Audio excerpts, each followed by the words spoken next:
Good evening, everyone, and welcome to the Ann Arbor Area Transportation Authority Board of Directors meeting.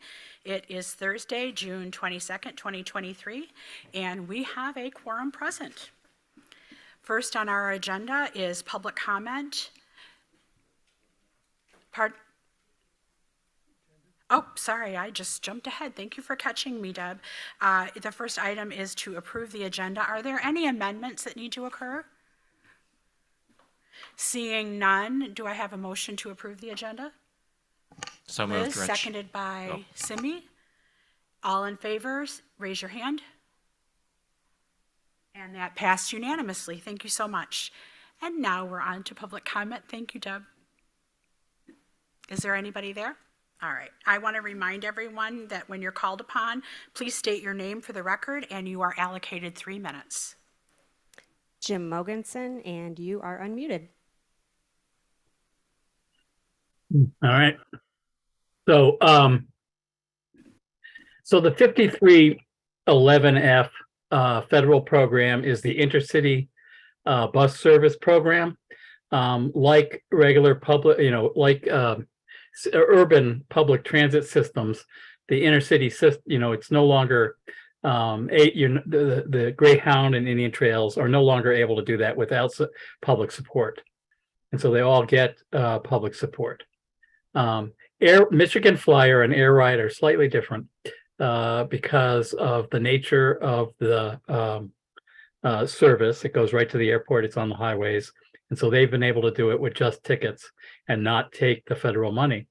During the pandemic, when service stopped, that model didn't work, and they accepted some federal money. It's my expectation that they no longer get that subsidy. The reason that matters and is an issue as the service goes forward is theoretically there is supposed to be a Title VI equity analysis for that service, and this is the issue relating to why TheRide doesn't stop in Ypsilanti. You also have the Indian Trail service from Detroit to Chicago. And the question is, okay, so we have the Ann Arbor set up. We're seriously working on getting the Ypsilanti stop ready. And the question is, why doesn't it stop in Inkster? So the hope is, it's a very murky, non-transparent program. It's really hard to find out that information. I'm working on digging some of that up, but I also think that it's important to make sure that as we move forward and there are these partnerships, that system and the requirements that AATA has within those systems are followed, and there's some process to make sure that there's a way to make sure that equity is preserved within the part of it that is associated with AATA. As always, thank you very much for your time and attention. Thank you, Mr. Mogensen. Is there anyone else? There is no one else. All right. That closes public comment, and we will move on to general announcements 1.3. I do have one announcement. I received an email from Suzanne Flowers, who's with the City of Ann Arbor, and they're working on a speed management program. And they're reaching out to us saying that they're looking to have 2 members from our board participate in a focus group interview as they develop their speed management program. They're reaching out to several city boards and commissions at this time of the development, and they wanted to reach out to our board in particular since we represent many voices from the broader community. The focus group will be conducted by Smith Group. The interviews will be conducted during the month of July. The interviews will last approximately 90 minutes, and this will also be done in a group, and only one interview will take place. The focus groups will be recorded only for the purposes of accurately reflecting the responses during their interviews. If that should sound interesting to any of you, please reach out to me and I will send off the email with the link to you for the survey. Are there any other announcements or? Seeing none, we'll move on to 1.4, our Juneteenth proclamation. It should be noted that last year, TheRide began recognizing Juneteenth In 2021, Congress made Juneteenth a new federal holiday, and so that is why the RIDE took action last year. I want to preface this and give credit to our author of the proclamation, who was our board chair, Eric Mahler, and I would like to read that proclamation aloud to all of you. Whereas the President Abraham Lincoln signed the Emancipation Proclamation on January 1, 1863, declaring the slaves in Confederate territory free, paving the way for the passing of the 13th Amendment, which formally abolished slavery in the United States of America. And whereas the Civil War ended with the surrender of General Lee at Appomattox Courthouse on April 9, 1865. And whereas this news reached Texas when Union General Gordon Granger arrived in Galveston Bay with Union troops, it was June 19, 1865 that he announced, "The people of Texas are informed that in accordance with the proclamation from the execution of the United States, all slaves are free." Whereas June 19th has a special meaning to African Americans and is called Juneteenth to combine the words June and 19th, and has been celebrated by the African American community for over 150 years. Whereas on a larger scale, celebration of Juneteenth reminds each of us of the precious promise of freedom, equality, and opportunity which are at the core of the American dream. It is proclaimed that the AAATA board and staff recognizes and commemorates the celebration of Juneteenth and encourages customers and staff to join in the celebration and solidarity during the month of June and raise awareness of the significance of this celebration in American history and in the heritage of our nation and our communities.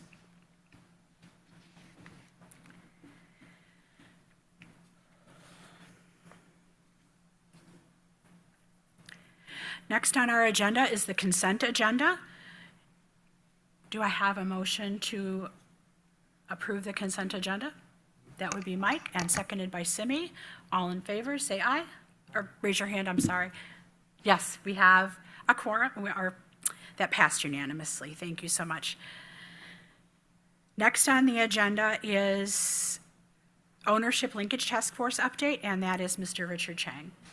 So I have a fun update. So I did email the mayor of Ann Arbor, Mayor Taylor, and I'm working with his assistant to schedule a date. The challenge we're running into is Mayor Taylor has like a pretty booked schedule up until mid-July, but it's looking like they're going to get us some dates for that 3rd and 4th week of July, and then I'll coordinate with the board to see who can meet at those times. But yeah, we're moving forward and being able to set up a meeting with him.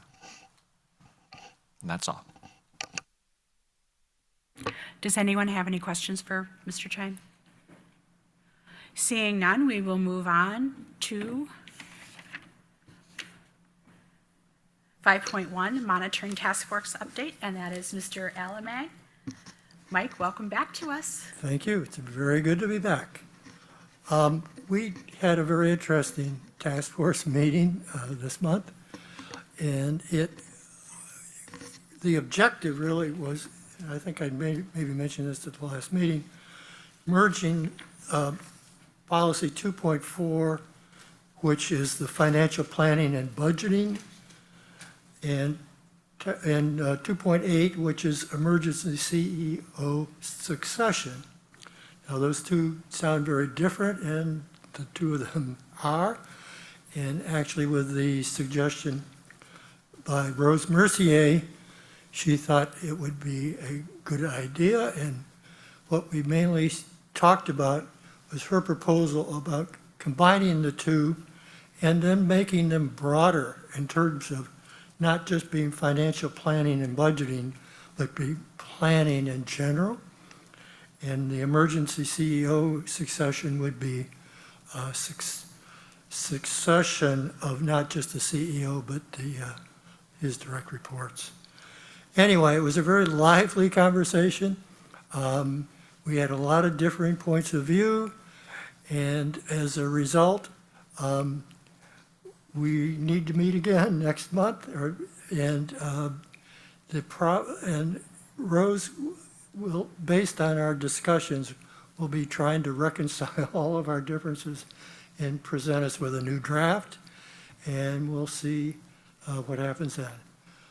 But there was some, quite a bit of lively conversation, and certainly not a consensus. And maybe we will reach that at our next meeting. Thank you, Mike. Does anyone have any questions for Mike Alamang? Seeing none, we will move on to the governance process policies 3.0 through 3.4.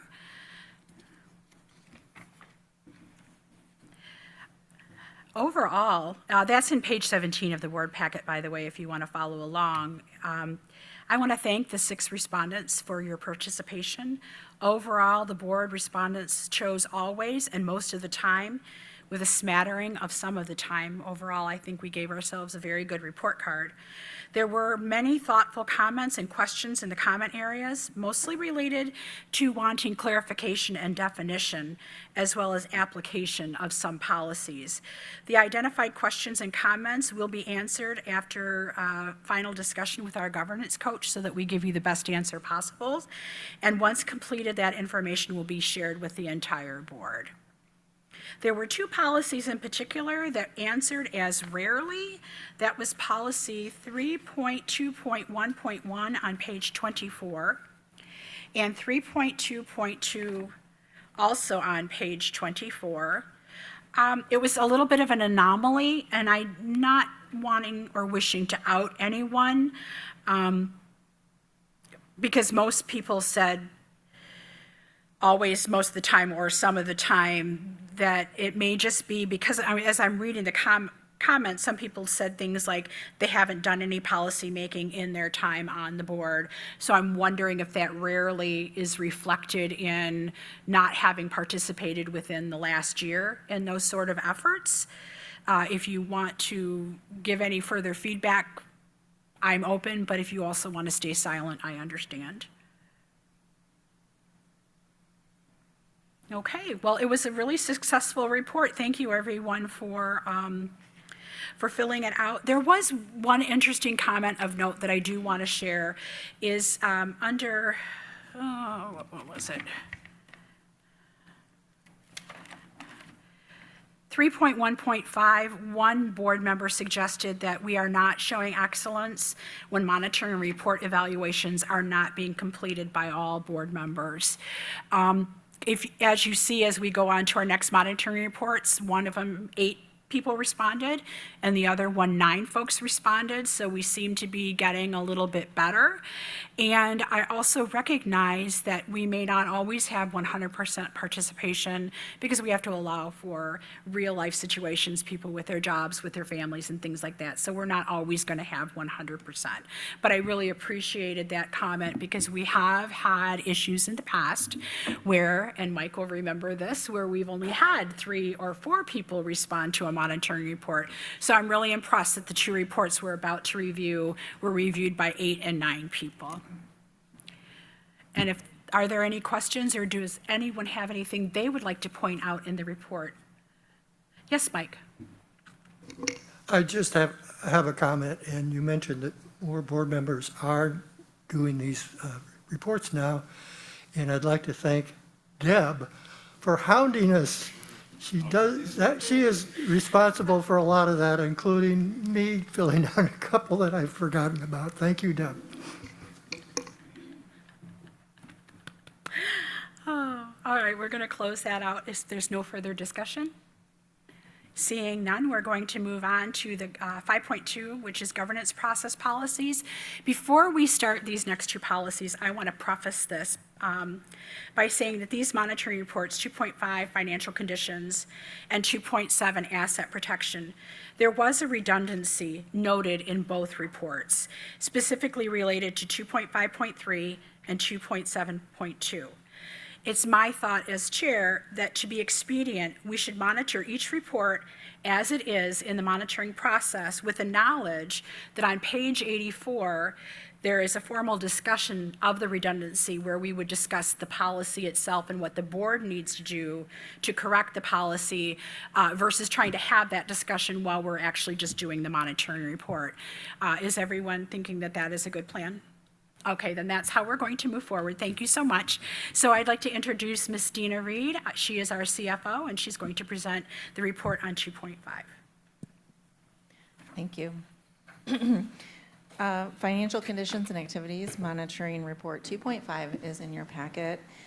This report has been presented to the Finance Committee and to the full board from staff, from the CEO as fully compliant. As you can see in your packet, there were 7 board members that responded to the survey regarding the report, which was the basis for most of the discussion at the Finance Committee level when this was presented a couple of weeks ago. You'll note that there were some good comments and there was a lot of good discussion, but I want to preface the discussion about those points by just mentioning that this was the first time that this policy has been monitored with the new approach. So you may have noticed, board members who have reviewed this, who have been monitored this policy before, may have noticed that the rationales and the evidence were quite different in many cases than were presented before. So in some cases, they were changed fairly significantly just to kind of present our rationale and also to get the board's input and feedback on how they feel about that rationale. So sometimes we get put into the position where a little bit we're being monitored on something that maybe wasn't exactly in place during the monitoring period. So I just want to point that out. In this case, it really didn't affect our proposed response of compliance. We still, with the current interpretations and evidence, submitted the report as fully compliant. But I just wanted to point out that that's something that occurred as a natural part of this update process. So the Finance Committee, at the Finance Committee meeting, one thing that came up was really just reviewing the comments of the board members that responded to the survey. And because of that discussion, the CEO determined that we needed to revisit one of those policies, and that's in detail. And that policy was 2.5.5.1. So the report in front of you today is revised from what was presented at the Finance Committee, and the revisions that were made are in red in the policy. So I'll start with a description and a discussion about 2.5.5.1. That was the policy that had most of the discussion. When we first, this policy says that the CEO will not allow cost overruns on capital projects. And when we initially submitted our interpretation of that policy, we said that that meant that we would not exceed the total capital budget in total each year as presented and approved by the board, and provided a rationale. During discussions during the Finance Committee, there was a question and a comment which you can see on page 57 of your report, for one board member who noted that the CEO interprets the reference to total capital expenses, not individual projects. And so in reviewing that in committee, the CEO asked or suggested that we go back and revisit our interpretation of that as it significantly changed from what we had before. As part of that review and internal discussion, the CEO decided to restate that policy interpretation. And so what it basically says now, and I'll paraphrase, is that we shall not go over budget on individual capital projects as approved in the capital plan for the approved fiscal year. And what we provided as evidence for that now is a table showing total expenses compared to budget for fiscal year 22, which is the monitoring period. And based on that, we're still submitting the report as compliant because we did not have cost overruns on the projects as demonstrated here. So I just wanted to point out that difference between what was in the original reviewed report and what's presented today. Additionally, policy 2.5.4.1, which had a comment about, oh, I'm sorry, I want to back up. 2.5.5, which is, let's see, on page 46 of the report, of the packet, I mean. Yeah, no, sorry, page 45, 2.5.5 was updated just slightly. So when we updated the monitoring report regarding capital projects, our original interpretation included a total of capital expenditures because that's what we were referencing as the criteria.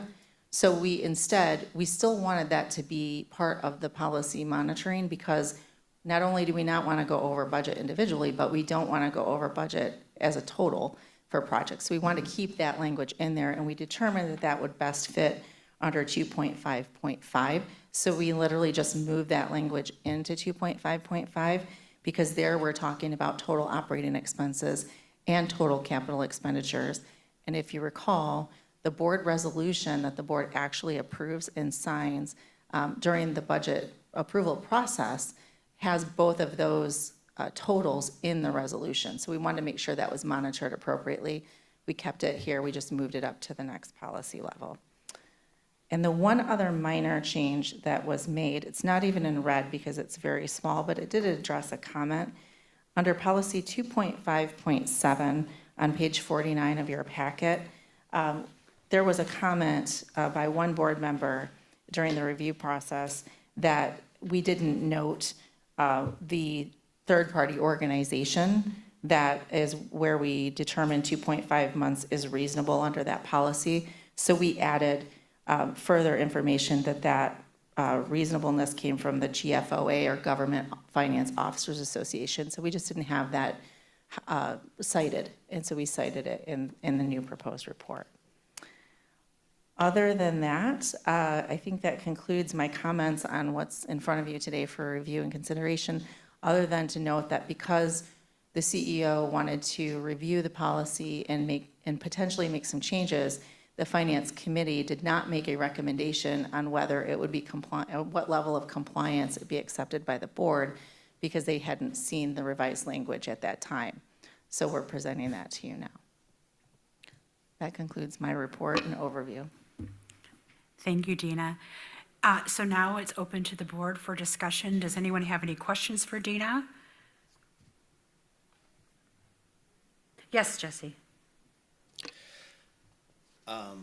Regarding the one policy where you felt it was necessary to specify the cost overruns on capital projects to be specific to overruns on individual projects, would it be helpful for the board to consider like writing that into the policy, or is that? Well, my opinion on that is that the policy itself is very brief. It's brief, but it's concise. It says specifically no cost overruns on capital projects, and we're interpreting it the same. So because we're not really asking for further clarification on that, I don't know that that would be necessary. Okay, thank you. You're welcome. Any other questions? Simi? Thanks. In the table you referred to on packet page 47, I just have a question about my own understanding of what's in here. So for the IT hardware and software line, we've got approved budget is $235,000, and the fiscal year 22 expenditures are $768,000 and some change. So I would think cost overrun would be yes, whereas it says no in that column. Yeah, I think you're pointing that out. We didn't do that because it was what we did there was, you can see that we had underspent in other categories of IT. And so we determined that it was not a cost overrun because we had some of the other IT were coming out of other areas that were under budget. So it was really just a categorization of what we spent on IT hardware and software, and not that we overran in total for IT hardware and software. an example is we put some IT and hardware and software on buses. So that's one area where you're seeing an expenditure of 116,000. And clearly, we would not purchase a bus for 116,000, but we did put we put IT equipment on buses and software. And so that 116,000 of expenditure actually was part of it was recategorized into IT hardware and software. So what you're seeing is some detail that's not at this level, but there are pluses and minuses that ultimately result in not a full cost overrun of IT hardware and software in total.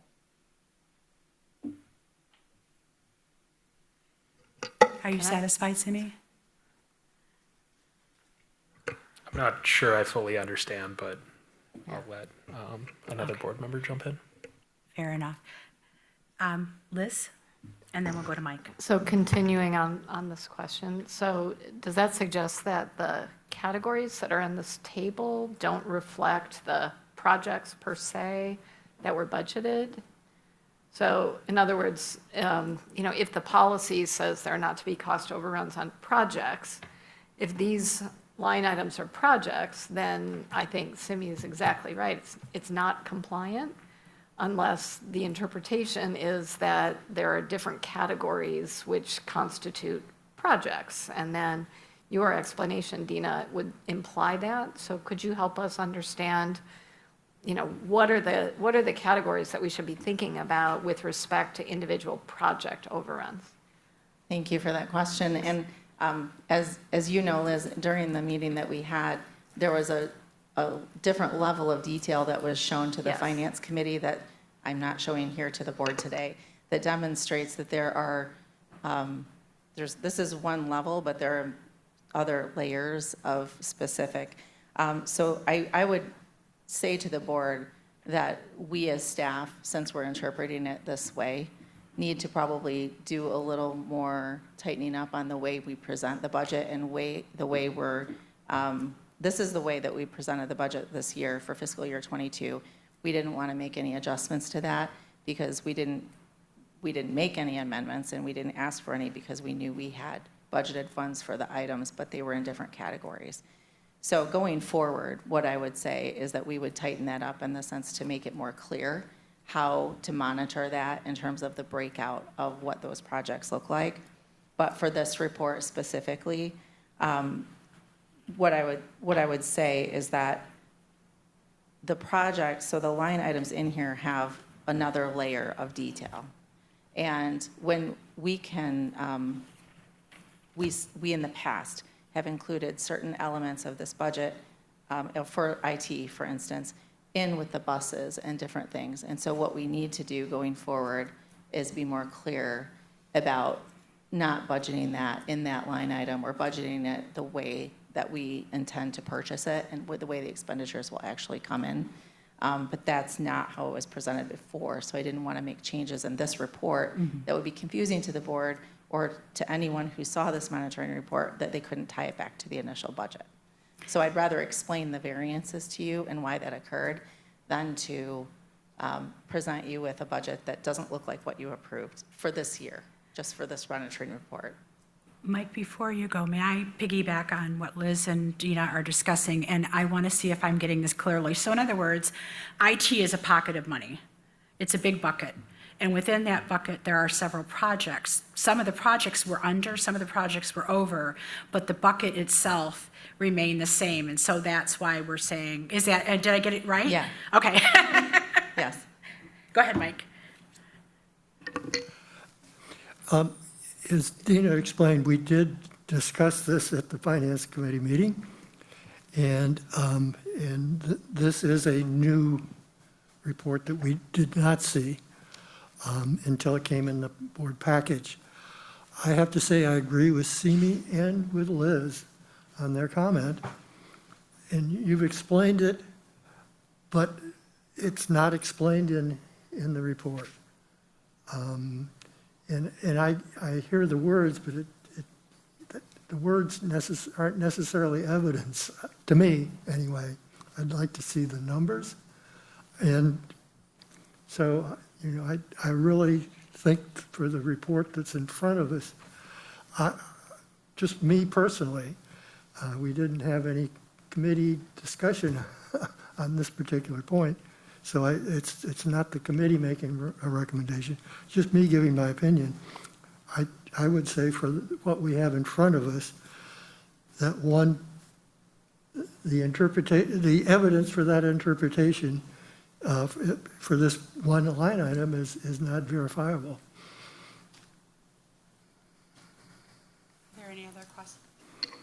Are there any other questions, comments, or concerns?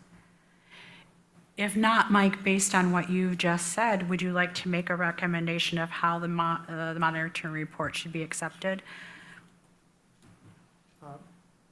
Yes, I guess I would. Mike. Look at Turn your mic on. let me look at the categories to refresh my memory.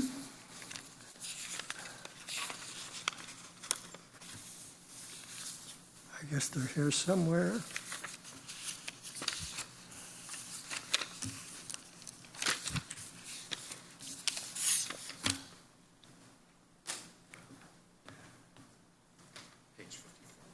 Page what, 51? 54.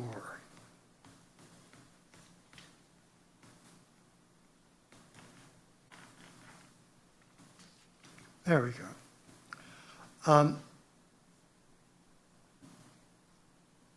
I would say C, and for that policy item 2.5.5.1,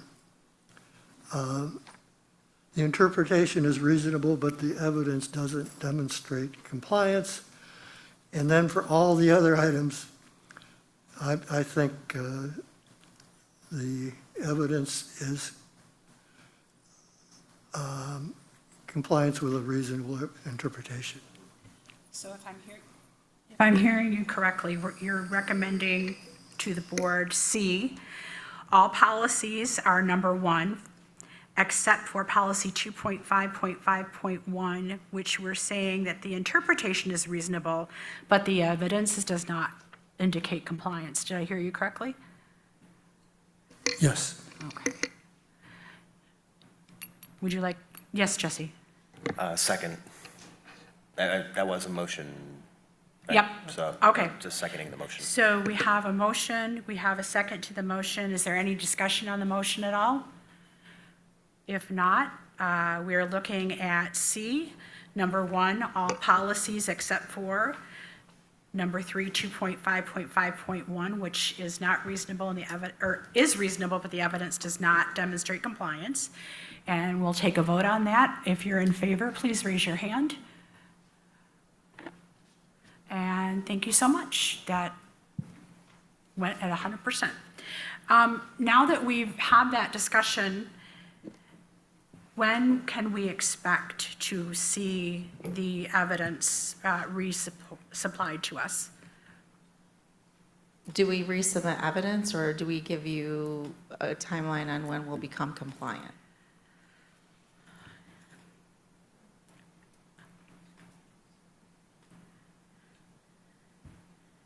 Well, it says that it does not demonstrate compliance, so therefore, I would think that we would expect some sort of follow-up report on that non-compliance of the interpretation, or I'm sorry, of the evidence. And so if you're not comfortable giving us an answer tonight, because I know Matt's not here, it could be, a couple months out or next monitoring report, but we should revisit this then next board meeting so that we can get a final answer, unless you feel comfortable with some sort of date. I think we can commit to providing a follow-up to the board by next board meeting. Oh, wonderful. On the report. My question is the board requesting that we try to demonstrate compliance, or that we just, with this monitoring year, since the board has already voted on the monitoring report, or do we move forward and give you a timeline in which we would, like, by next year's report, we would be in compliance? Well, it Just seems to me there wondering was, what the action item is. it seems to me that there was a lot of discussion with regards to the evidence not meeting the needs of the board, not demonstrating that it was compliant. So I think revising the table that you submitted is what everyone is looking for an answer on. So if that would be something that you could show us before, I think waiting a year would be too long. Okay. Yeah, we can revise the table and provide more information by next board meeting. Fantastic, thank you, Dina. You're welcome. Wonderful. All right, well then, thank you everyone for that. We're going to move on to our next monitoring report, which is asset protection, and that is being presented by Ms. Rosa Maria Najuki. And just so that everyone is aware, Rosa Maria, she is our Corporate Strategy and Performance Officer. Sometimes it's nice to put a name and a title together. We don't always get to see you, so welcome. Thank you. So I will be presenting Asset Protection Policy 2.7, and that begins on page 60. This policy, similar to 2.5, has also gone through the Finance Committee, and there was a discussion there. 9 board members also reviewed this policy and provided feedback. Generally, this policy reviews non-financial assets, and most of our assets, that being vehicles, facilities, equipment, are adequately insured. Prior to us getting insurance, the insurance company has to review our risk profile, and depending on how risky our operations are, they may choose to insure us or not, or increase their insurance premiums. But we have continued having good insurance, and we've not had any insurance company that insures us saying they wouldn't insure us because our risk profile is very high. So that's a good thing. In February 2023, the board decided to merge external relations and asset protection as one. So you're also newly reviewing Policy 2.7.5, which addresses the organization's public image as an asset. And based on the interpretations and the evidence provided, we still remain credible to the community. I'd like to point out Policy 2.7.2 and 2.7.2.1. This was heavily discussed in the Finance Committee, and I know the chair said that there will be a discussion after this policy. However, I wanted to point out that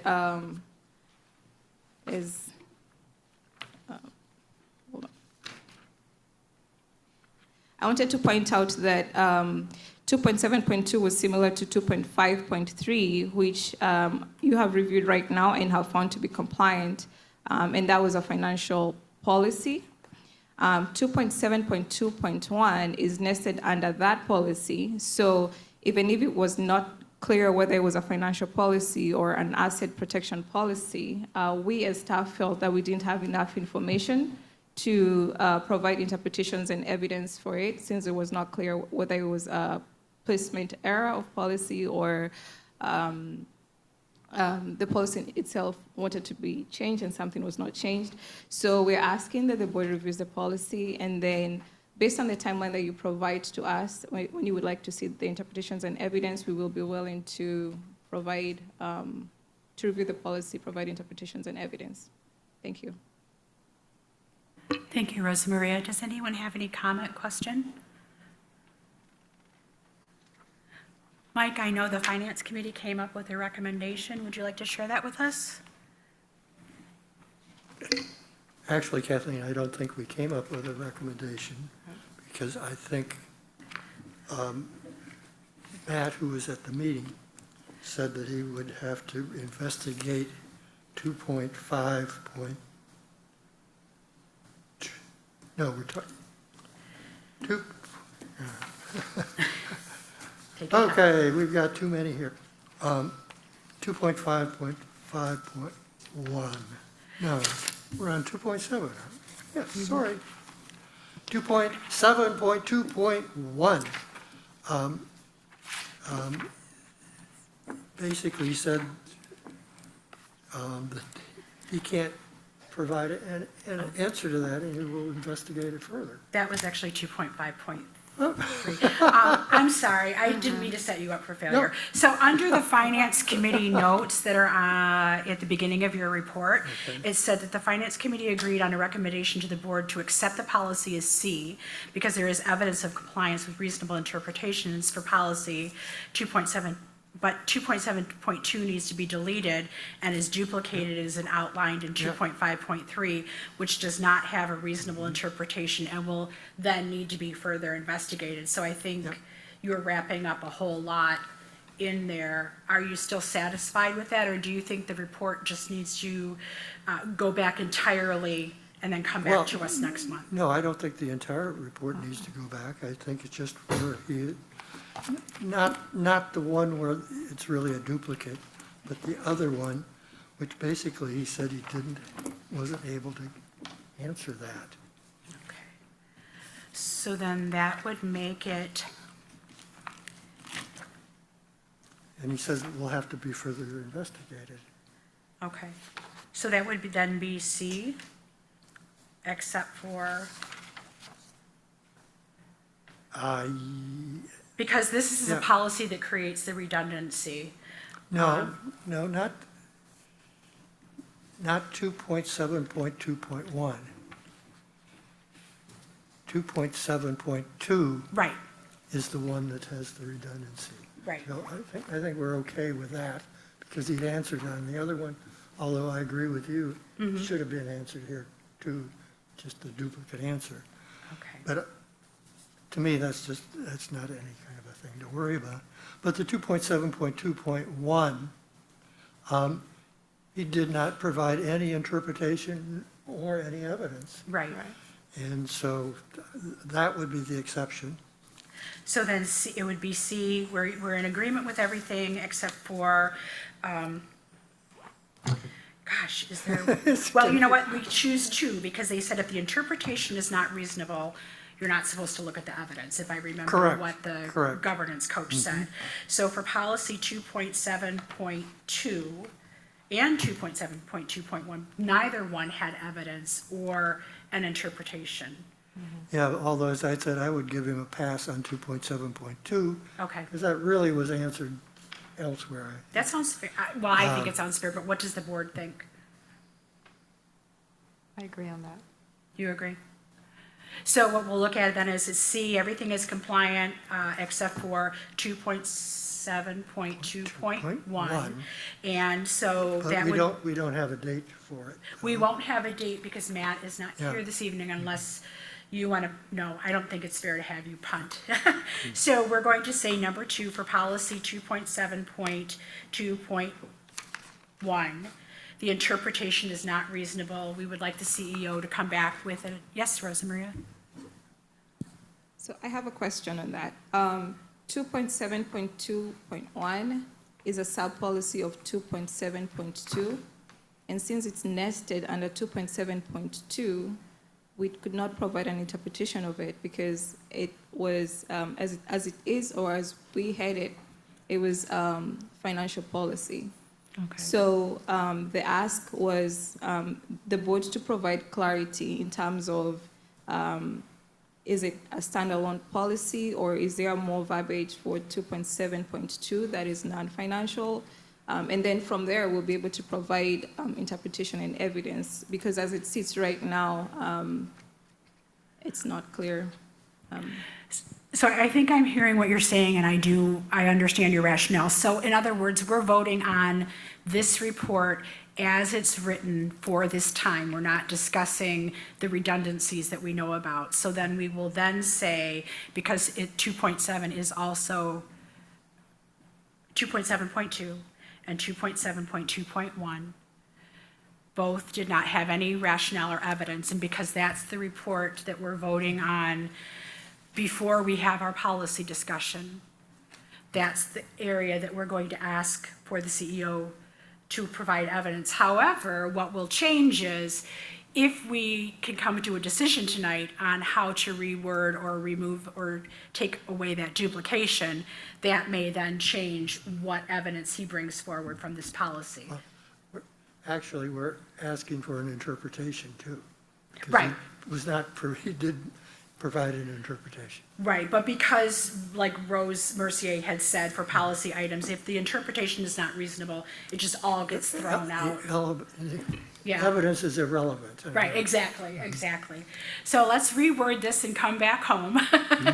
We are looking at C, all policy items except for 2.7.2 and 2.7.2.1, which will be number 2, the interpretation is not reasonable. Would somebody like to make a motion, or did I just sort of kind of make a motion on that? I guess I made the think you did. motion. Would someone like to second that? Rich, is there any discussion on that motion? Are we all clear? Sorry, Kathleen. Yes, I'm sorry. Hi, Liz. Hi.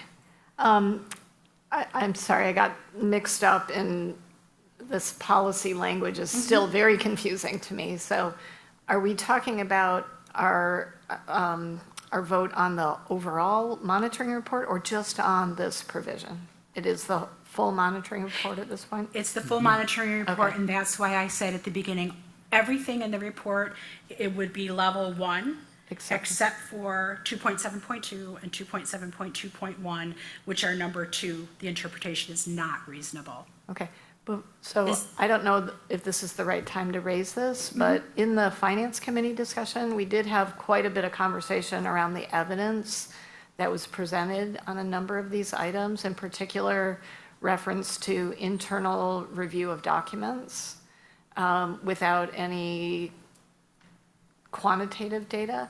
I can't remember if some of the like survey results, for example, are new. Is that a revision to this report?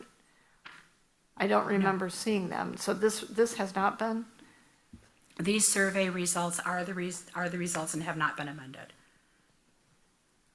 I don't remember seeing the figure from the surveys on page 70 in the original report that we discussed in the Finance Committee. 70. If we did, then I withdraw that, but nevertheless, on a number of these, so for example, in the following policy, 2.7.5.1, there's reference to the source of data is internal records verified by the CEO. And there were several of those where concerns were raised in the Finance Committee that is not a very strong form of evidence. It's basically the CEO saying, I looked at the data and I decided that it's all okay. So Mike, are you remembering this conversation or? Yes, I am, Liz. Okay. And I think I'm kind of inferring what people were thinking, and I think I remember what I was thinking. That, in fact, I was certainly one of the people that made the comment that was pretty vague. But I guess I feel that it's reasonable under the broad terms of reasonability, which is, of course, a very judgmental kind of a thing to do. But I was kind of giving Matt the benefit of the doubt and hoping that he would be more specific next time. So that was how I was feeling, but that's just me personally. And we did not take a vote, so We I didn't don't take know a what vote, yeah. anybody else's feelings were. Okay. We just I don't kinda- find I guess it to we be- punted on that, Yeah. but that's my personal feeling is that it's not very good, but I guess I would allow it and expect better next time, but that's just my personal opinion, and which is carries no more weight than yours does, or any other board member. Yeah. It's also my understanding that the CFO reviews these documents as well. And so I would think that, to me, that would be reasonable evidence. What are you suggesting that we need to do beyond? I mean, we just had an audit and we passed with flying colors. So I think I might be missing what you're saying. I think that strictly an internal review of data is not consistent with external accountability to a board. So my view is that any claims that the data say X need to show that the data say X and not just that the CEO thinks that the data say X. So my, in my view, so I'm looking specifically at 2.7.5.1. I haven't gone through all of them. This is on response to customer complaints. That's it really important. And so to me, for the CEO to say there was no big deal, nothing to worry about, that's not evidence in my view. So I'm going to vote no on if the motion goes to a vote, I'll vote no on it. I'm only one vote, but I think it's important that the CEO goes through a lot of trouble to put these monitoring reports together. So we should take them seriously. And to me, a nod of the head by the CEO is not evidence that there were not serious complaints. If other people reviewed those records, and for example, third parties or other staff members, that's not stated here as evidence. So I think we need a stronger standard. I don't think we can, if this is a mechanism of accountability for the CEO saying it's no big deal is not evidence in my view. I understand. Go ahead, Kyra. I was going to say that maybe the evidence could be better for 2.7.5.1 in the sense that Matt's saying that customer satisfaction and complaints are more fully addressed in 2.1.3.1, which is not before us. And if I recall correctly, the evidence had more of a survey of customer complaints. There was just more meat to the evidence provided. So maybe that's like a duplicate, and some of that evidence could be carried over, or maybe the board needs to think about how these policies interplay. For the third-party advertising, that one's tough. I mean, I don't know who's going to verify this. I don't want to see all of the third-party advertising in a board packet to verify. But perhaps there is a way. I mean, I also don't want to spend money on council to verify those things either. So that policy is a little bit of a less of concern to me, just because of the nature of it as opposed to customer complaints. But 2.7.5.1, maybe a suggestion would be, and I don't know how to frame this as a motion, but that some of the evidence that is provided under 2.1.3.1 be reflected here. I hear what both of you are saying, and as I'm rereading this where it says customer concerns are addressed under policy 2.1.3.1, which is not used as evidence here. And if I'm remembering correctly, there are people who verify, like LaTanya Hargrave, who is the I can't remember her title, maybe Rosa Maria can help me out, but she is in charge of customer complaints and all of that. And she is the one who goes through and verifies all of that. So maybe what I'm hearing is if that specific data, instead of just saying, go look at 2.1.3.1, actually putting that data in here saying that we do have these people who follow up on customer complaints, and this is the data. Because we also receive on a quarterly basis in our packets, we receive customer satisfaction reports. So we are notified that way as well, and those are not third party, those are done in-house by a manager and staff and all of that sort of thing. So does somebody want to revise? Yes, Susan. I guess I have an addition to. The policy speaks to an untimely response. Is there a log? When someone makes a complaint, is the response within X period of time? And how do we know what timely is? So when a complaint comes in, is someone keeping track of it? Certainly a report could be provided not just on the aggregate total, but on the promptness of the response. I think that is also content that's missing. That's also evidence missing in this instance. Okay. So then we would amend the motion to include, one moment, please.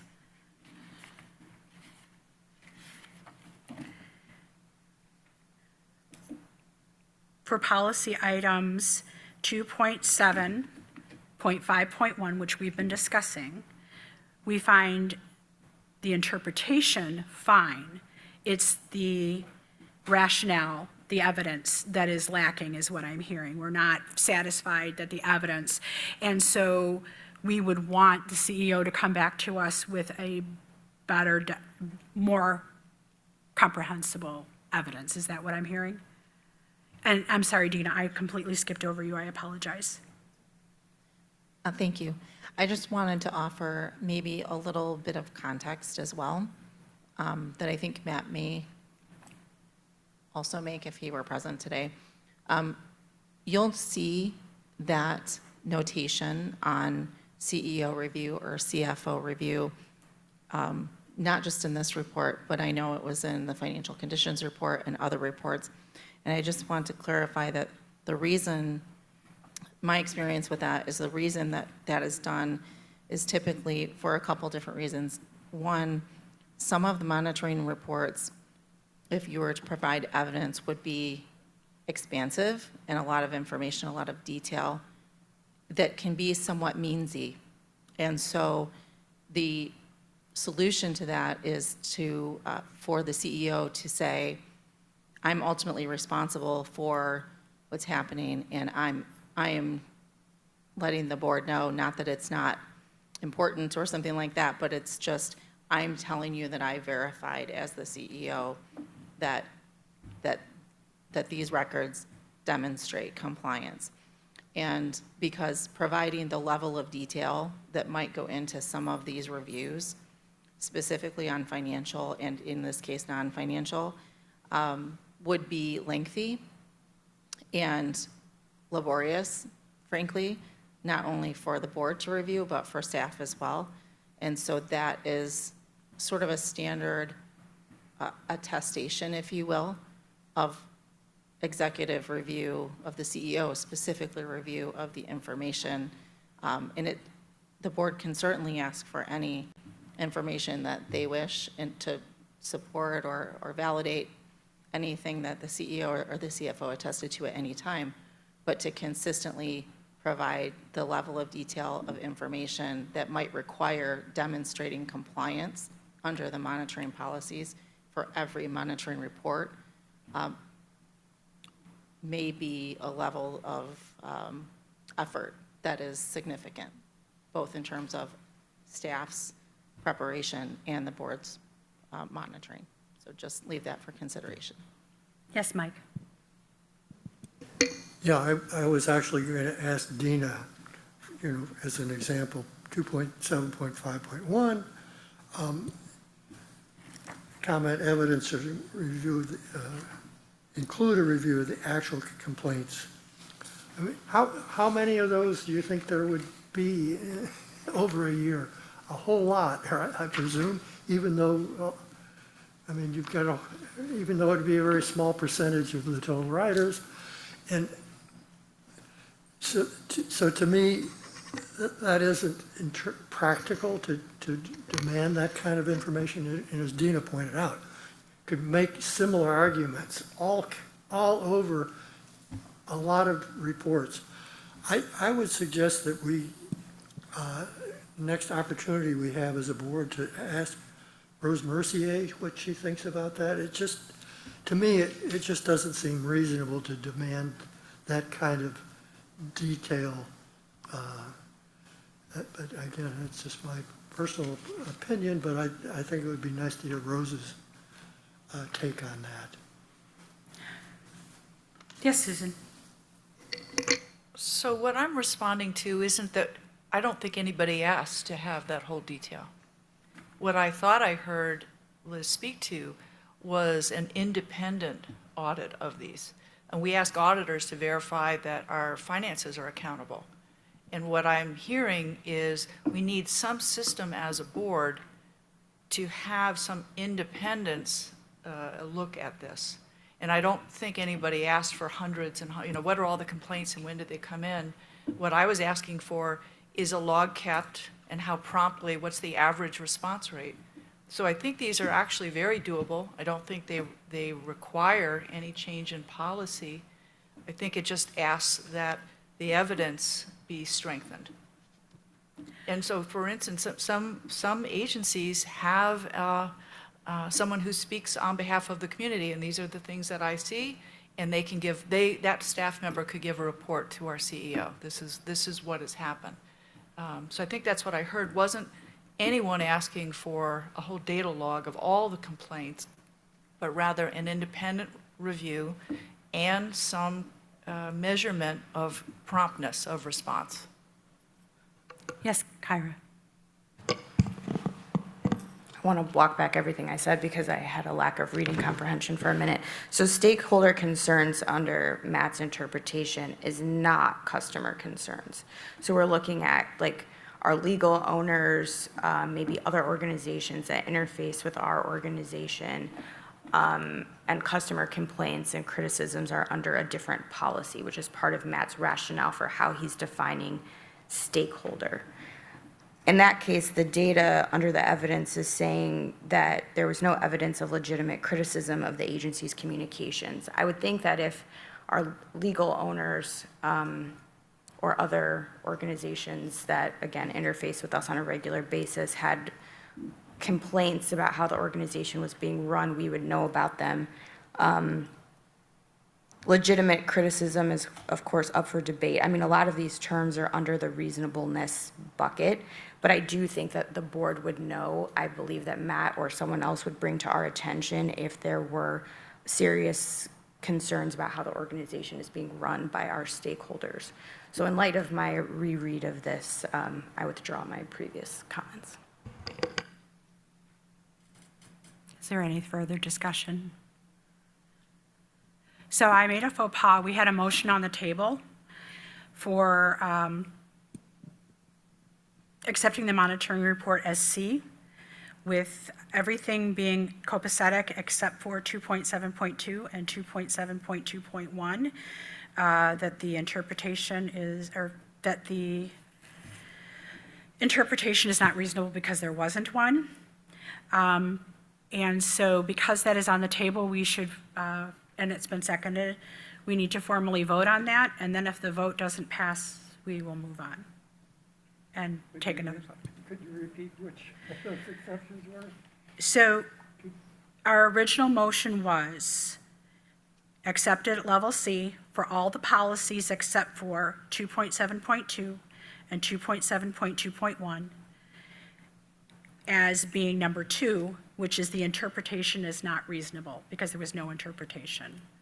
So that's the motion that's on the table that we need to vote on. And then if that vote doesn't fly, then we will have further discussion. If it does fly, then the whole board has spoken.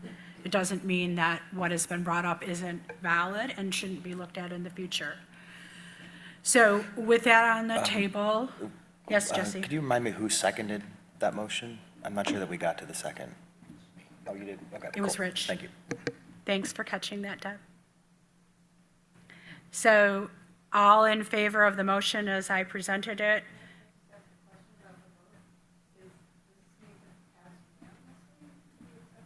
No.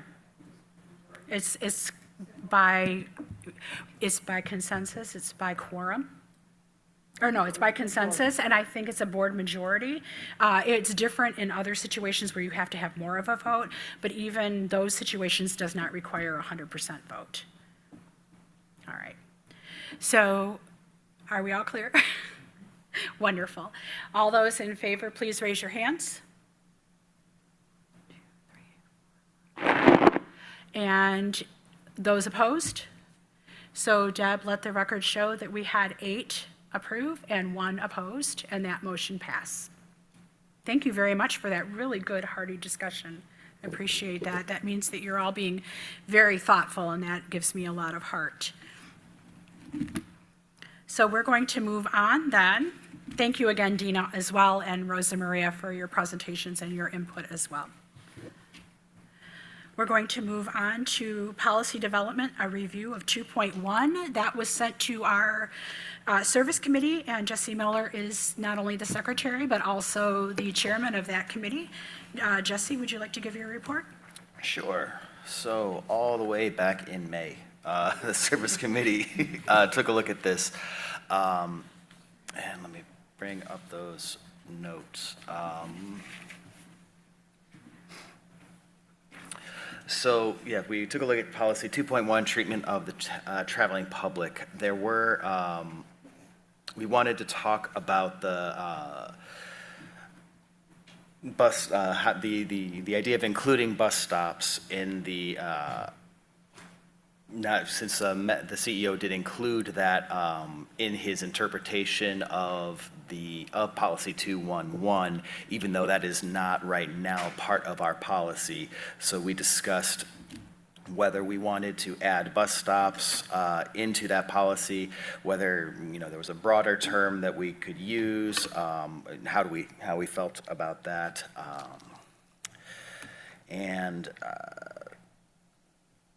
Let's see. I think that was where most of our discussion kind of centered, and we, after a significant amount of discussion, kind of came back to accepting Rose Mercier's recommendations on all of the policies, including changing 211 to allow facilities, bus stops, vehicles, or services to lack reasonable accessibility. And we did talk about removing 2.1.4 because we felt that it had been covered well, and we agreed with the governance coach that had been well enough covered in other provisions. And also eliminating 2.1.2 because it's covered under the general executive constraint of just not doing anything illegal. I think that's basically, since we have accepted the interpretation of not being in violation of the Americans with Disabilities Act, that becomes, if we accept that interpretation, then it's unnecessary, because to be in violation of the Americans with Disabilities Act would be in violation of the GEC. That kind of covers all my notes. I want to check in with the rest of the service committee to see if there was, I know this was a little while back. And then barring that, open it up to discussion from, for the rest of the board if there were other items that they want to talk about. But to sum up, the recommendation of the service committee is to accept all of the changes made by the governance coach.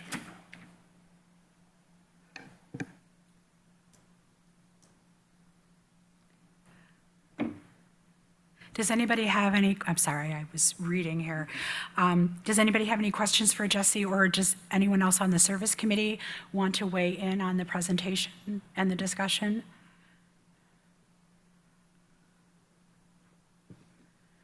Seeing none, I have a quick question, Jesse. So if what I'm reading is correct, because I'm not seeing a motion or a recommendation, but you're giving a verbal one, you're saying that everything on page 90 is what you're asking us to vote on, and then that also includes removing 2.1.2 and 2.1.4. Did I hear that correctly?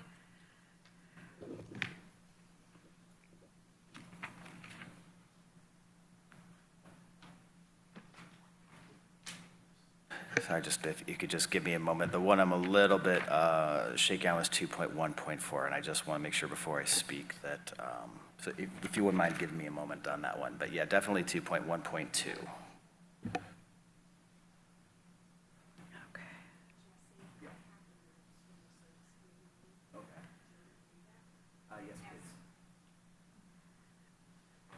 Did you want to speak? Go ahead, Mike. I think it's very hard for us to know what, what is specifically being proposed. I think we need to have something in front of us that's just exactly what it is, and probably, and maybe compared with what it was. It's very confusing. I really don't know what we're supposed to be voting on, and so I don't think we should be voting at this time. I heartily agree with Mike. I would like to see the policies as written with a side-by-side like we've done in the past, and have these policies next to it so that we know she is considering, what you all have proposed to alter and what you propose to remove. I think that would be clearer. I agree with Mike that it might be premature to try to vote on something that is still a little bit ambiguous. Can we kick it back to the Service Committee to clear that up and bring it to the July board meeting?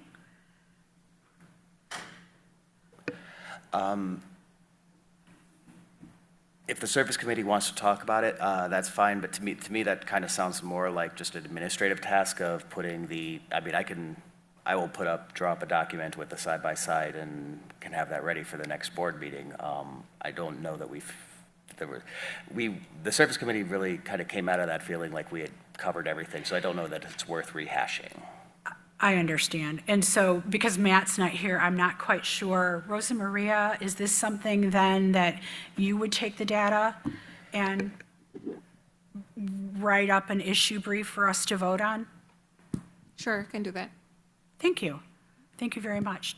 Would that satisfy the board? Is there any further discussion? All right, so thank you so much, Jesse, and to the Service Committee for looking into this really important policy. I also wanted to add, besides the ADA, we also have Title VI that covers our senior citizens and all of that that's addressed elsewhere and would be highly illegal for the CEO to violate that. So what we'll do is we're going to table this till before I say this, Rosa Maria, is 1 month more than enough time, or do you need a little bit more time? Because I know that you're straight. Okay, very good. I don't want to put more on the staff because I know that there's a lot of moving pieces happening right now this summer. So we will expect to see an issue brief in our July, and then we'll have a vote or discussion and vote then. Wonderful. Thank you so much for working so hard, everyone. All right, the next thing on our agenda, we are really moving along on our policy development. And we're looking at some new policy language. We've had a couple of members who have brought forth a concern with regards to our policies and how they do or do not address sustainability. And that was originally Susan Palais and Simi Barr. And then now that we have Dr. Liz Gerber with her, she has joined the fray in terms of the sustainability policy. And I understand that you guys have a presentation for us.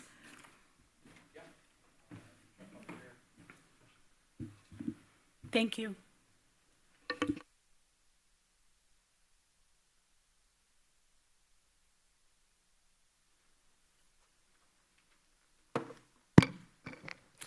I'll take my opportunity to stand up here as it's my first time. So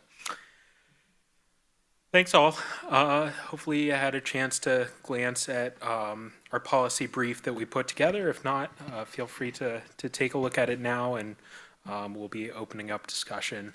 So for the past couple months, Susan, Liz, and I have been talking about some of the sustainability policy. We've talked about this with the chair, Kathleen, and the CEO, as well as our governance coach. And the motivation has largely been desire for more information regarding sustainability actions in the organization. And a lot of this came from monitoring reports. So we've had some discussions during ENS monitoring and construction monitoring when environmental policy has been mentioned within our policy, and some of the board members have pointed out ambiguity or the desire for more clarity in some of what we have. So in addition to that, this is the first chance a lot of us have had to work on policy. So it's a chance for us all to go through the policy governance framework, and I think it's just a good opportunity for us all to learn in that way as well. So we worked through the questions laid out in 3.1.3.1 about the nature of the issue, if that issue is within the scope of the organization and whose issue it is, that sort of thing. And our responses are all in the packet, and I encourage you to take a look. But really what we came down to was thinking about the ENS policies and modifying or adding to the ENS policies a little more about sustainability. And actually, the proposal, which is at the bottom of packet page 92, or at least the current proposed policy, this is malleable, open for discussion, and we'd like to have that, is the AATA will work to become a carbon neutral organization. So environmental action is already in our ends policy. It seems like sort of the place for this, being more guided as a value. It's less means oriented, and it's also where the current sort of overarching environmental policy sits. So 1.0 mentions the environmental vitality of the community, and we've also got 1.2.2, which is sort of the most specific we get about minimizing emissions, but we've had discussions about, you know, what are transit options and that sort of thing. So making something that's a little more less ambiguous. So some of the things I like about this policy, as we've sort of presented it, is it doesn't supersede other policies. Just like environmental vitality is currently listed in 1.0, as well as social, environmental, and economic vitality at a cost that demonstrates value and efficient stewardship of resources. So this isn't, you know, this wouldn't be carbon neutrality at all costs or anything like that. It's a direction we'd like to see the organization move in, and it also gives the board a whole lot more reason or ability to receive sort of the metrics and monitoring that some of us have asked for in that sense. So it's not superseding, it remains at the same policy level. It's not prescriptive. We're not getting into means of how the organization runs. It's more of an overarching direction we're looking to head. It's not putting a date on it or anything like that. We had some good discussions, and putting a date on it could be sort of a backdoor way of placing priority on carbon neutrality beyond other values of the organization, and that isn't the desire there. We'd like to open it up to discussion, in this board meeting, so that we can then take the feedback and questions and incorporate that, and hopefully have a policy statement that we can vote on in our next board meeting. Carbon neutrality is widely supported in the community. Many of our owners, our legal owners and stakeholders, have carbon neutrality policies and visions already. So that's sort of directly in line with that, and making sure we're in line with our owners.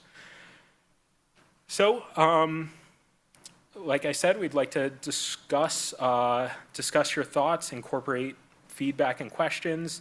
With Matt not being here and being one of our first sort of, or many of our first policy discussions, this is something, we want to discuss at this meeting, but then bring back, like I said, be on the agenda next month. So with that, I'd like to open it up for discussion. I'll retake my seat, and happy to address feedback and questions about this policy proposal. Thank you, Simi, Susan, and Liz, very much. It is now open to the board for questions and discussion. Yes, Liz. So thank you to Simi and Susan to allowing me to join this really important bit of work. I have a new favorite toy, which is ChatGPT. I don't know how many of you use ChatGPT, but I asked ChatGPT this morning to provide a list of 20 U.S. public transit agencies that have carbon neutrality statements. I probably could have said 100 or maybe 300, but I got 20 just to run off. And so these are the San Francisco Municipal Transportation Agency, the LA County Metropolitan Transportation Authority, King County Metro Transit, Massachusetts Bay Transportation Authority. I'm not going to read them all, but large and small communities are moving in this direction in their transit authorities, not just in their municipalities or their, sort of general purpose governments, but the transportation authorities are doing this. And I think as a reflection of the value that our community and our owners place on carbon neutrality, I think it just makes sense for this organization. It's a slightly stronger statement. As Simi said, the intention is not to elevate environmental concerns above others, but just to make that statement a little bit stronger. And we believe this would help refocus the organization's attention, not just on propulsion, but on the general operations of the authority. So on facilities, on other fleet vehicles, and so on and so forth. So we think it's reflective of the values of many in our communities, and also that the peer and aspiring authorities out in the world are also doing. So for that reason, I think it's a great idea. But I would love to, as Simi said, we'd love to hear what other folks think about adding this as an ends policy. And for those of you who aren't using ChatGPT, it's really fun. Yes, Kyra. One comment on ChatGPT and then one question. I'm a little nervous about that only because in my profession, like a handful of lawyers were just sanctioned for using ChatGPT, and ChatGPT made up cases attributed to real judges. So I would like a verification from maybe a transit organization just to make sure that information is accurate, because ChatGPT has been lying in other areas. My question is, and this is showing my ignorance on environmental issues in general, but was there discussion in the committee about having carbon neutrality as the appropriate metric for sustainability? Like, how was that determined?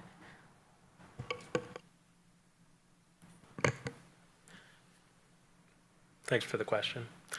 I don't think we put a lot of discussion into the specific metrics of what sustainability metrics would be sufficient.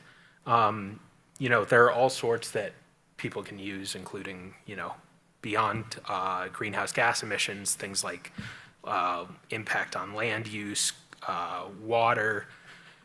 But carbon neutrality and greenhouse gas emissions are a pretty overarching and widely used metric in this space. So when other transit agencies and municipalities are using that, it sort of aligns in that sense, along with local institutions such as the University of Michigan, Eastern Michigan University. All these organizations have goals to improve their energy efficiency, reduce overall energy usage, and carbon neutrality and the greenhouse gas impact of those actions are all wrapped up into that. So it's a pretty overarching and standard metric.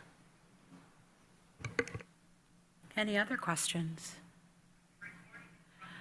I do want to just share my thought real quick, is that what I appreciated about the policy is that it is in the ends, and that it is not going to affect or overreach and put it to prioritize, say, ridership or other things that are also of vast concerns. I think the wording is actually quite brilliant, and I was also pleased. I was concerned in the beginning when we had this discussion, because our current municipality that we're meeting in today and other municipalities have had target dates, and I was very concerned that we were going to try to get to a target date. So I was pleased to see that we're working, and then that allows for the natural ebbs and flows as the years go by, as technologies improve, and the availability of more carbon neutral technology is made available, that we will be able to I think this is a really sustainable and good goal. And what I think, if we're not going to have any more comment tonight, and I know that you had discussed bringing it to the board for a vote in July, my thoughts are that this is not a closed, we haven't finished the discussion tonight. So in other words, you may go home and you may have another thought or another idea, and I would suggest to you to please reach out to Simi or Susan or Liz and share those concerns, because will you be having one more sustainability meeting then before the next board meeting? Okay. So then that would give them an opportunity to re-review any other comments or input that you might have for them to make the best decision on how to bring forward their policy discussion. But from what I've heard is that their concerns, the entire board is on board with that we are all going to move forward. Wonderful. Thank you so much again for all of your work. I need to apologize. I got so excited about the presentation of the sustainability, and I have to admit this was not on the agenda, and I was trying to remind myself to capture it. We were supposed to discuss 2.7.2 and 2.7.1 and the redundancy and what to do about it. We didn't address that during the monitoring because that would not have been appropriate. So now it's time to actually, at the board level, discuss the actual policies. And from what I understand is that 2.7.2 is redundant and should be removed because it reflects 2.5.3.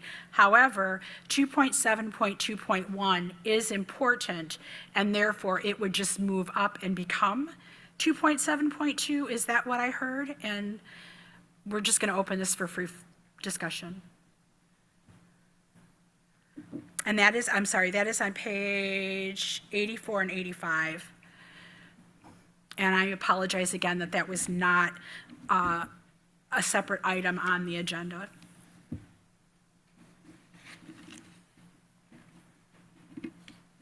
Yes, Mike? Yeah, I sure agree with removing what is currently 2.7.2, because that certainly is redundant. I think it goes better under 2.5.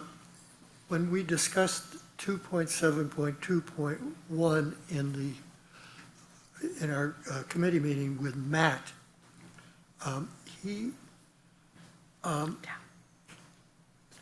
had some problems with it, and I don't recall exactly what it was, and that's why he wanted to go back and do some more contemplation on that. Okay. So I don't think we know exactly what Matt would. I think he may have an opinion about what should change in that, Okay. but I mean, that's how we left it. So then it would be appropriate then, instead of having this discussion this evening, because Matt is not here to share his thoughts, to have this come back to the Finance Committee, to hone it down and have it come back to July, or the Monitoring Committee? Well, I would think because we discussed it at the Finance Committee, not at the Monitoring Task Force, that my impression was he was going to bring it back. Okay. Does anybody else who was at that meeting have a different? Yeah, so Matt he had specific recollection that at some point in the past, Rose had a recommendation to add this specific language, so it wasn't redundant. So he thought he had records, so he's gonna go back and take a look at it and bring it back to the Finance Committee. Okay. So then, what we'll do is kick it back to the Finance Committee, and then when you all are ready, then you can bring it back to the full board. Wonderful. Thank you very much for allowing me to go backwards. I appreciate it. Now we're going to move forward again, and we're going to talk about the quarterly service report, and that's Mr. George Book, our acting CEO. Pardon me, Chair. I wanted to put this out there. While listening to Simi, I hope you don't mind, I did put together a side-by-side and reference for the work, the proposed changes to 2.1.2, which I could put up on the screens if we wanted to get that done tonight. I appreciate that, but I think at this point, and this is just my feeling, and the whole board can weigh in on it, is that we might need to have a little time to actually reflect and take time to digest it on our own before we come back to make such a large vote, because there are so many changes. Okay.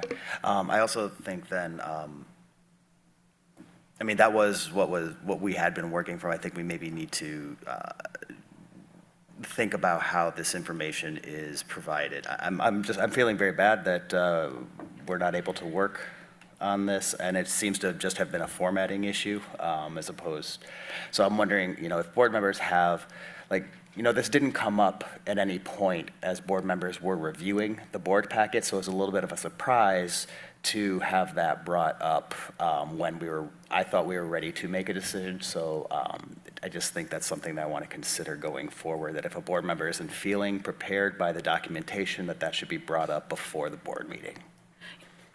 For me, as I review what's been presented, in the past, when we've had changes to policy language, it usually becomes an issue brief, and then it shows, like here, what we have with 2.7.2.7.1, where they're listed side by side and all that information is presented there.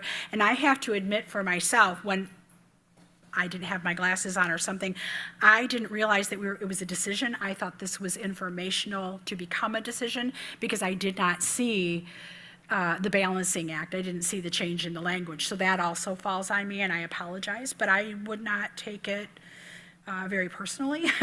I think there might have been a better way to guide and make this happen. But no, we appreciate all of your hard work and the committee's hard work, and we recognize it.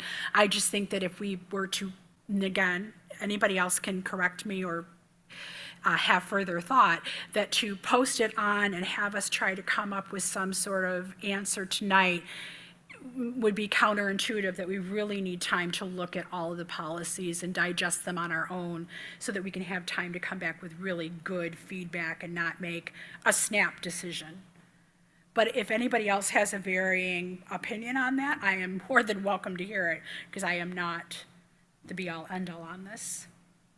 For reference, we're talking about changing 5 policies. 2 of those changes are just outright removal, which we did discuss. So it's only about 3 policies, and they are relatively minor changes, which I don't think was really clear, in the documentation. But being able to put the 2 side by side, I mean, another one is just literally the inclusion of the word bus stops in one policy. My take is that I think the board is capable of tackling this tonight if we want to. Yes, Mike. I agree with Kathleen entirely. I didn't read the material with the knowledge or the expectation that we were going to be voting on anything. And I didn't read the information in that way. And I think, at least personally, I need to look at this information with that in mind before, and I'm not prepared to do that tonight. All right. So then we'll move on with our original plan, which is Rosa Maria is going to develop an issue brief documenting the changes, and then we will talk about it and vote on it in July. All right, thank you so much, everyone. I appreciate your comments, Jesse. Thank you for feeling comfortable enough to do that. So we're going to move back to our operational updates, and that would be 8.1, the quarterly 2 service report. Again, that's Mr. George Brooks, our acting CEO. Welcome, George. Thank you. It's my pleasure to sit in for Matt today. It's a big shoes to fill. There's no way I could do as well a job as Matt in the interaction of the board policy, but it is, Matt needed some time off, and I'm glad he got it. But I'll struggle through and report on what I have for you. The second quarter service report is mostly very positive. On top of some of the statistics I'll share with you, We wanted to be responsive to Jesse's request and to improve the information that we're providing regarding turn downs of rides. So we are having some issues with that, especially with Golden. We do have some solutions coming forth that we're working on, primarily in the technology portion. We are trying to get a software system in place so that not only will it help them to guide their ridership, but it will also be easier for us to govern and also observe and make sure that things are going in the right direction.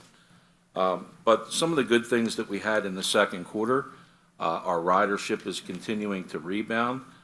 We are above 70% of pre-pandemic ridership.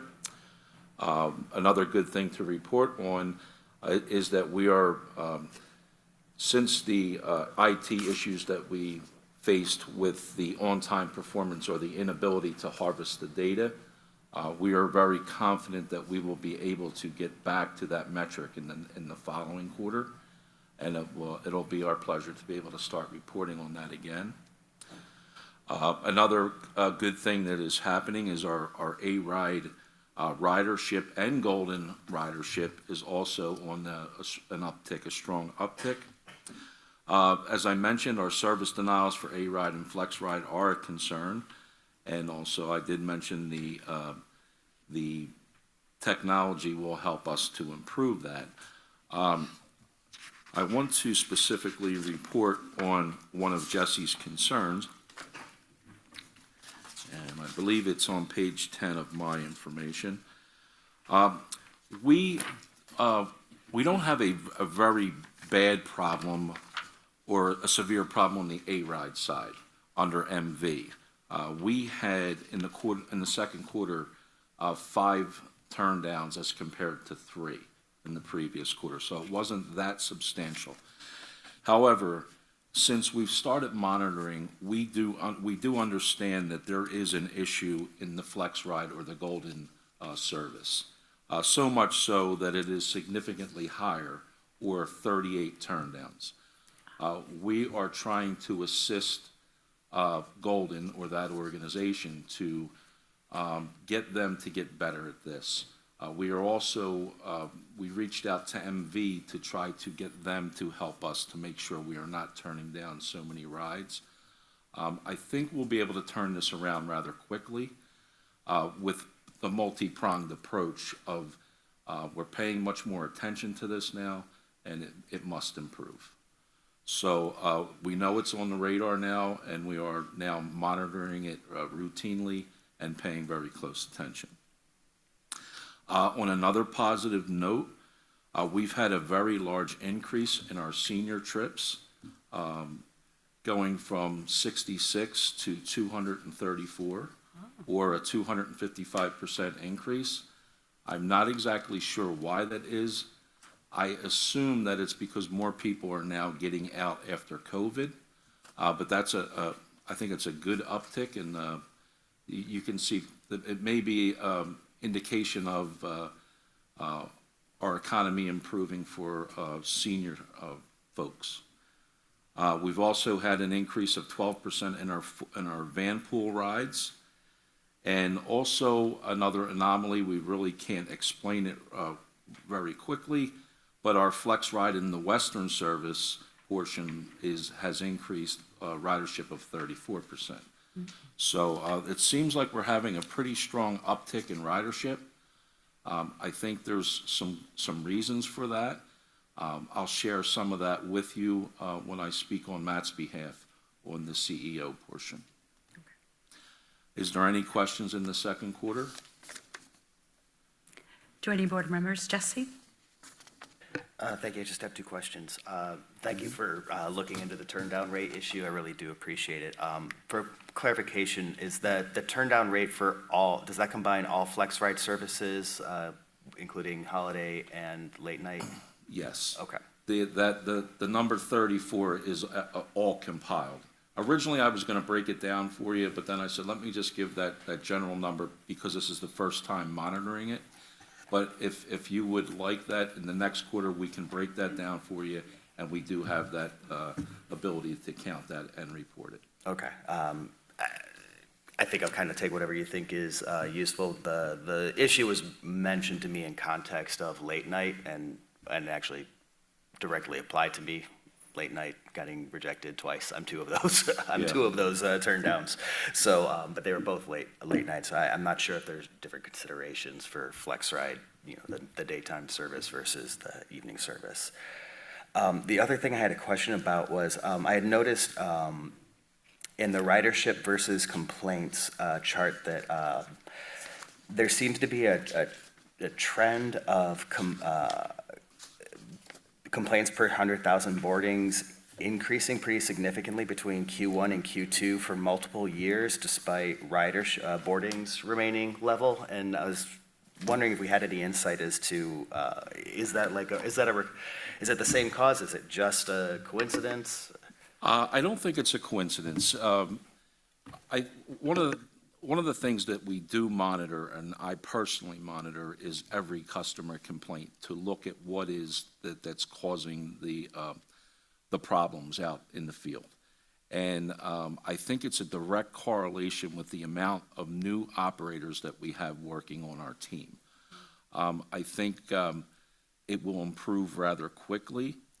But I think that's a big portion. Just this week alone, we lost 3 operators to some very severe customer infractions. So I do believe that has a big bearing on the problem. Does that happen annually then? Like, have we been hiring a new class of operators, like, that tends to be, like, hired during Q1 so that the complaints start coming in Q2? I think part of our approach and what we're currently experiencing is the anticipation of the new millage going into effect. So we're trying to hire more people in a quicker manner. So it's bringing more new faces to the team, and they're going to have to work through, as we're going to have to work through developing them to be better operators. No, I think what I'm trying to identify like a historical trend, not just a recent trend. So if I look Okay. at Q1, Q2, in 2022 and 2021, there is a similar jump in complaints per 100,000, while ridership, like boardings, remains pretty consistent. I'm wondering, why do we seem to get more complaints in Q2 than Q1 with a similar number of boardings? I wouldn't be honest if I said I knew exactly, but I could delve into that, and maybe it's the time of the year that we're hiring, I don't know.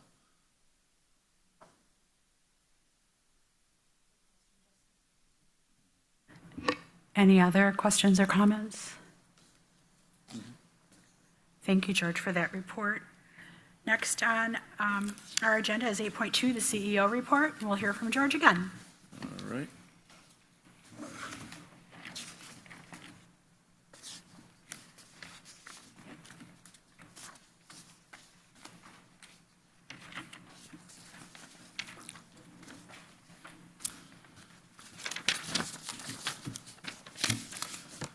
Okay, again, it's my pleasure to report on many of these aspects, a very positive turn of events and developments within our organization. The first thing I'd like to speak on is our Juneteenth celebration and commitment to Juneteenth. We had a celebration last Friday within the organization. It was a great day. The team all pulled together. We supplied internally prepared food from our operators to other operators. We committed ourselves to not only having a day of celebration, but sharing the information as to what the holiday stood for.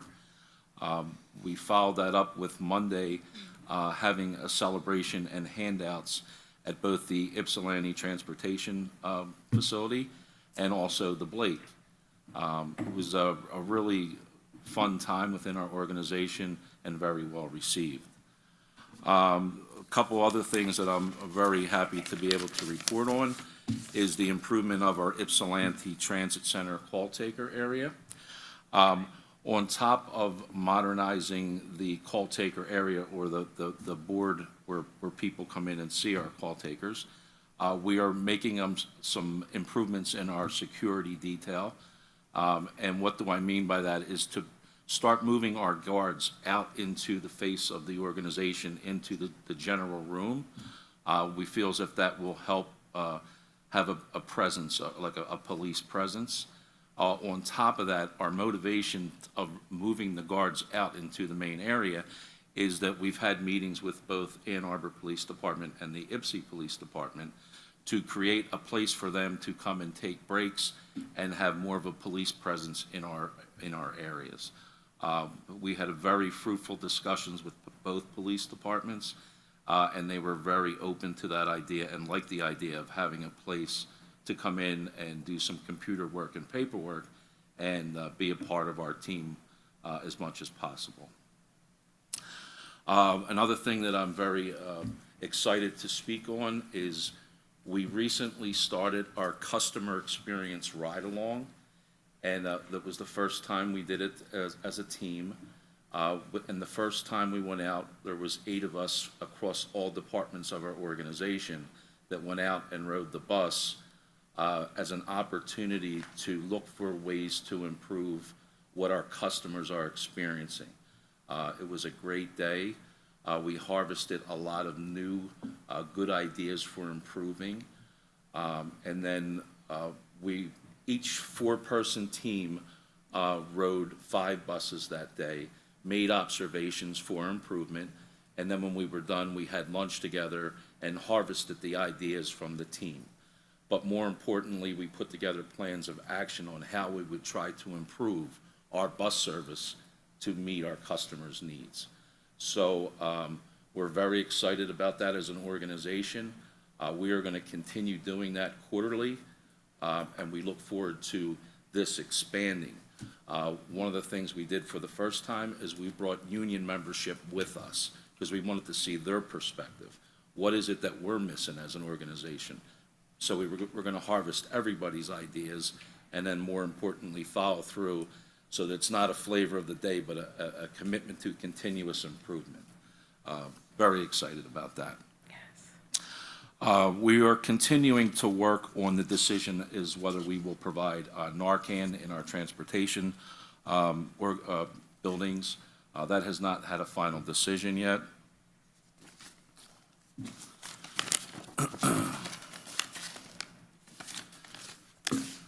We're still we're developing we recently resubmitted our comments to the FTA regarding the PTAPs that we've developed.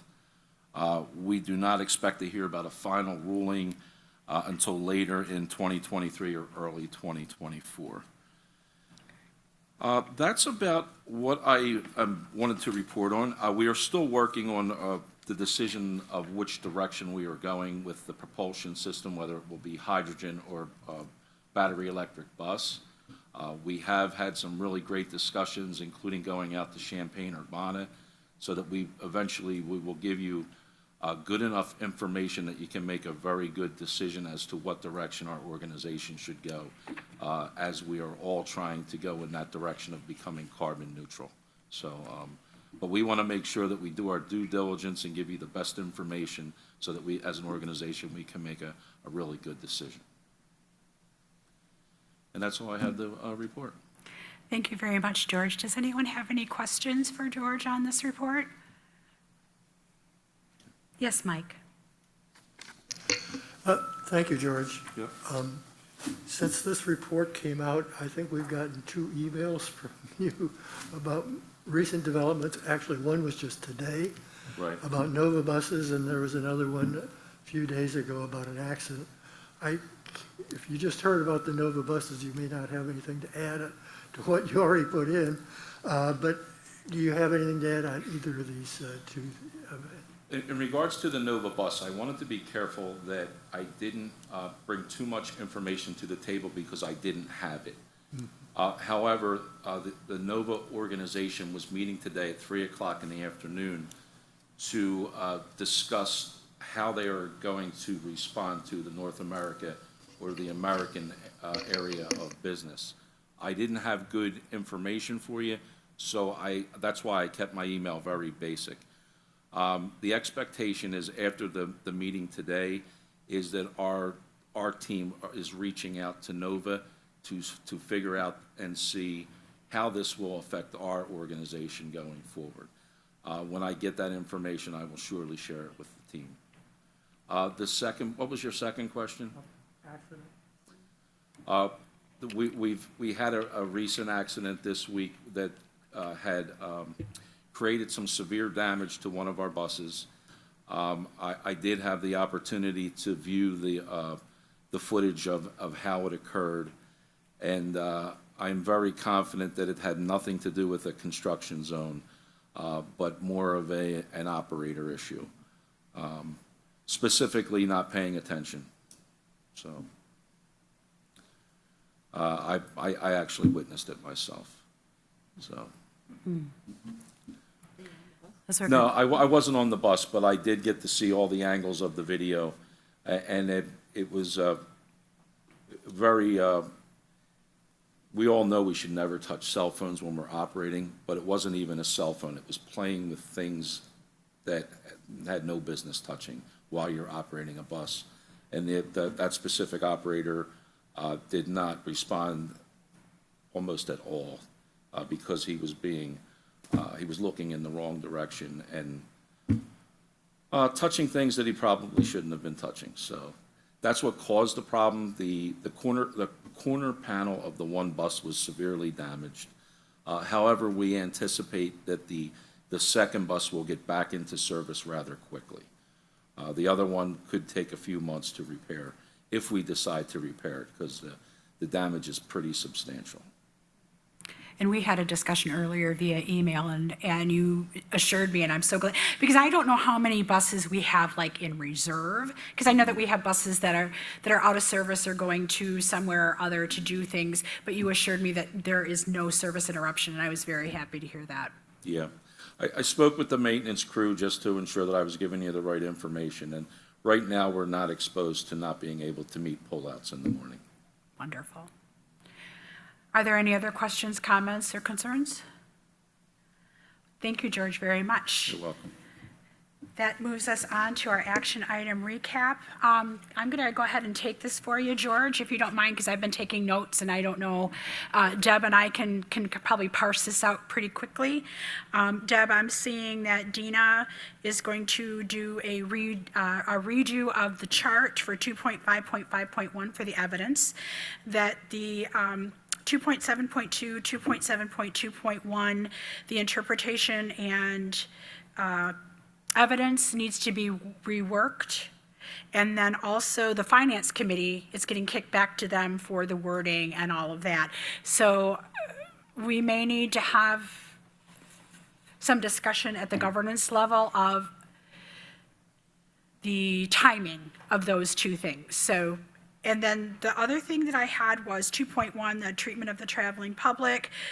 We will see in July, and that Rosa Maria is going to provide us with an issue brief and a point-by-point where the changes are, what is being deleted, what is being added, and all of that, so that we can make a really good informed decision. And again, thank you to the Service Committee for working so hard on that.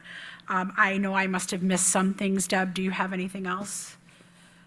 You had mentioned at the top that there's a focus group through the City of Ann Arbor on the speed management program, if anybody's interested, to contact you on that. Correct. I also had a note that the sustainability policy discussion is going to continue in July at the next meeting. And then also just a side note, as George had mentioned, the impacts of the NOVA decision, as we know more about it, it'll be provided to the board at a later date. Perfect. I think we caught everything. George, did we miss anything? Wonderful. Thank you. Deb is the best. She's a gem. So then we're going to move on to topics for next meeting. I think we just sort of covered that in the action item recap, so we can go ahead and skip that. And then we're going to move on to 10.3, which is public comment. If we have anyone in the wings, please remember that you are allocated 3 minutes. All right, the first one is Robert Pulowski, and you are unmuted. Good evening to members of the board and staff. Can you guys hear me very well? Yes, we can hear you. Thank you, Deborah. Thank you, Madam Chair. My apologies. It's been a long day. My name is Robert Plowski. I'm the Vice Chair for the Regional Transit Authority Citizens Advisory Committee, and I'm currently calling in from Southgate, Wayne County.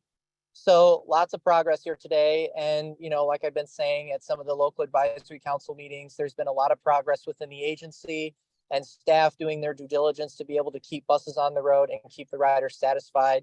I want to extend that, especially now since we're in the summer months where the peak ridership is starting to decrease. But a lot of the people that are visiting for the street fair that'll be coming in July, there is a lot of progress in the making, and the ride is starting to advance into the near future. One of the things I proposed, and my executive team met earlier this week, and we'll be meeting next week for the CAC, is we are looking for representatives to represent Ann Arbor, whether sorry, I got my GPS going. We're currently looking for board members or staff to be able to represent the ride, to give us reports quarterly for our committee. We don't get a lot of information. Turn right there. We don't really get a whole lot of information into the agency itself. That sign is. And we're looking for people to be able to give us updates. It seems like we're not really getting a whole lot of input into our agencies. And when we talk about, the RTA and SMART and DDOT, they usually come and give us reports. So I propose that we have some members come to our meeting and be able to have updates for us, but also we're looking for appointed positions going forward in the near future. Our chair, John Waterman, is very due diligent to be able to work with other agencies going forward. One of those being TARTA and Toledo, to gain insight on other agencies and what they're doing and how we can improve as a committee, but also improve transit accessibility in the Metro Detroit region. Like I said before, we work with a multitude of different providers, from Toledo to SMART to DDOT to the Q Line and the People Mover. The one agency in particular is TheRide that we don't accessibility get to work with half the time. So I believe Deborah has my email when I registered for this meeting this evening. I would love to get in touch with staff and some board members that are interested and looking into it. We are still actively exploring this position as we go into the months ahead, but we are actively looking for people to represent Ann Arbor Area Transportation Authority going forward when it comes to reports from the CAC. So that's a proposition, and we will be introducing a resolution hopefully in the next couple of months to kind of finalize that. But please get in touch with me, Deborah. I believe you have my email. So if anyone has any questions, feel free to shoot me an email and contact me directly, and we can be able to finalize that in full. But we need the input and we need the insight, and we would love to work with you guys going forward. But as always, I wish I could be there in person to be able to propose this tonight, but something came up and I wasn't able to. But thank you for all the great work you're doing, and I look forward to seeing you guys in person next month for the Board of Directors meeting. Thank you, and have a great night. Thank you, Mr. Pulowski. Deb? The next one is Jim Mogensen, and you are unmuted. So Jim Mogensen. So the first thing that I want to bring up is, so I'm sometimes in a lot of meetings where there are too many TLAs, which stands for three-letter acronyms. And in this case, they're TMNs, too many numbers. So I completely lost track of what people are doing, because you're talking about the various sub-chapters and everything. And so the thing I would say is, I'll try to figure out a way, if it may already exist, but if there's a updated policy document, I'll have to try to put that on my screen, since I'm coming in virtually, up on the screen, so I can follow what people are talking about. I don't want to have everybody, every time they use one of the numbers, explain what it is. But on the other hand, if you can imagine a member of the general public coming into these meetings, they would have no idea what was going on. Second thing is to ask the board to think about some things that have been happening in the community. If you look at the transit corridor rezoning, both the Eisenhower and Stadium rezoning was done for east-west corridors. And so how that interacts with the transit agency is more complicated than it may at first be obvious. And the second is that when there was the stadium rezoning there, I believe, I heard that the problem was when they did that, there wasn't enough easement for bus stops in the transit corridor. So there, a couple of those things are happening. And finally, protected bike lanes. There are a number of bus stops that are next to those protected bike lanes. And there's actually an amazing sign on William that says, don't forget, when you're waiting for the bus, you're waiting for the bus in a bike lane. Watch out for the bikes. And along Division, there are people who teeter on that protected concrete barrier between the bikes and the road. So as we move forward, when you do the speed management, all of those things have to incorporate being able to access full access for the bus stops and incorporate that into the design of some of those new things that are happening. As always, thank you very much for your time and attention. I'll see you next month. Luann? Thank you, Mr. Mogensen. Deb, is there anyone else? There are no more. Thank you so much. That will close out public comment, and we will move on to adjournment. Do I have a motion to adjourn? Susan, seconded by Liz. All in favor, raise your hands. Thank you very much, everyone. We are adjourned. That was 100%.